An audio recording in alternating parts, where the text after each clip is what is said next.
Morning. I'm going to try and keep this one fairly brief.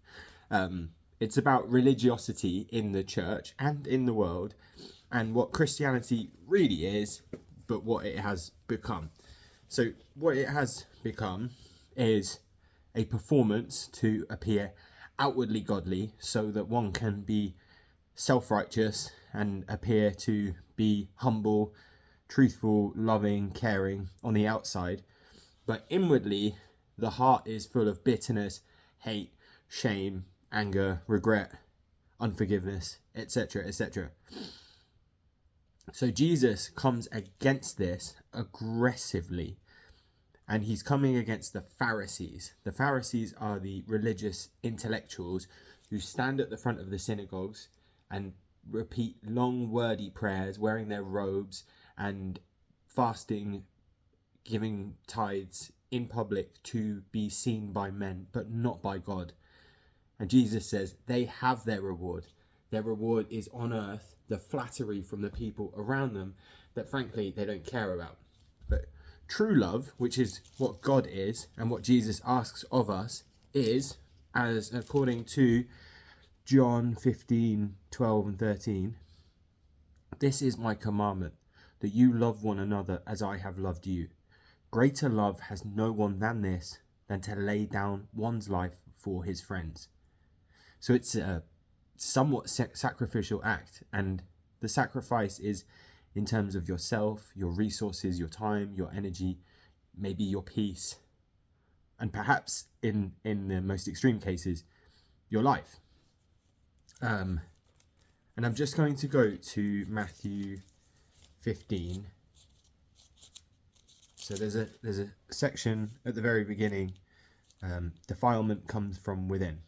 So again, the Pharisees are coming up to him as he's talking to his disciples, to the uneducated, the unintellectual, and people who seem to just go with the flow. They act on impulse. They are in their spirit of life, and they're kind and humble, loving, naturally.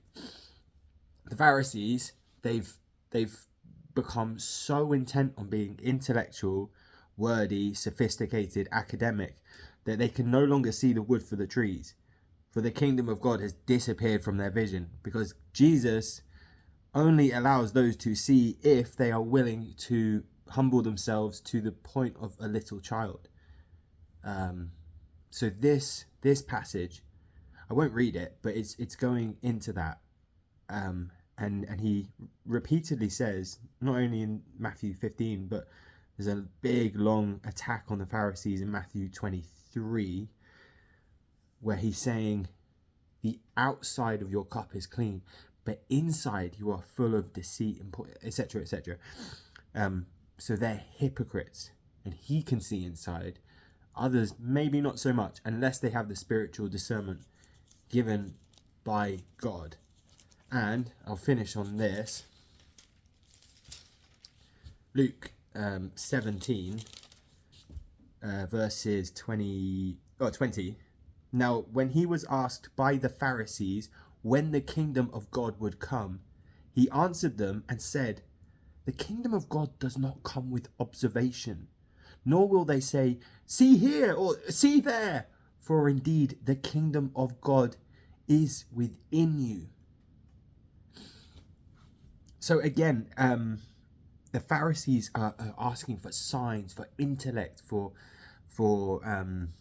proof, for logic, and this is something I've seen in a lot of my YouTube videos, especially when I was posting a couple of months ago about atheism.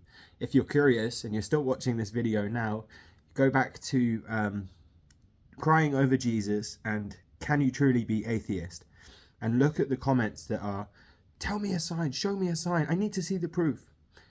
And yet the Bible is saying what comes first is faith, belief, and the dismantling of one's clinging to like this logical, pragmatic sense of the truth.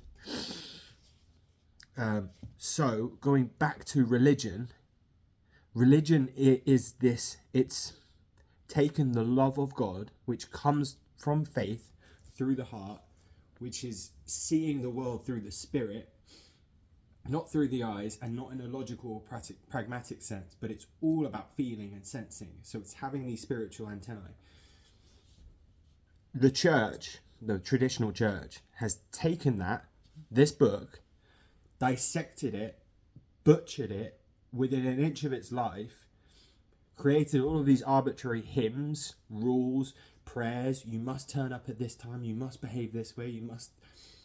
And they've decimated the pure truth and love of this glorious, God-given, God-written book. So, the church is dead. It is completely dead. You will find spiritual people in there, but they are few and far between. And if you've had a bad experience with the religious church, there is a reason for that. Those people are not of God. The kingdom of God is not within them because they use their intellect, not their heart. It's spirituality you are after, the kingdom of God.